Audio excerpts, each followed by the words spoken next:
খুলে দিতে, ভালোবাসা এক টাকাতে পারবো তাকে ভেঙে দিতে। ও পারবে না কেউ তোমার আমার মাঝে দেওয়াল খুলে দিতে, ভালোবাসা এক টাকাতে পারবো তাকে ভেঙে দিতে।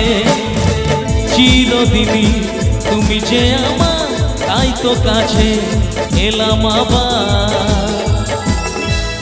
আচ্ছা, একটা উলুধ্বনি হবে। আগে কারা দেবে, ছেলেরা না মেয়েরা? ছেলেরা না, সব ব্যাপারে লেডিস ফার্স্ট তো, তাই তো? তাই আমার মা বোনেরা যারা আছেন, আগে আপনারা উলুধ্বনি দেবেন, তারপর আমার বন্ধুরা দাদারা সবাই দেবে, ঠিক আছে? চলো সবাই রেডি।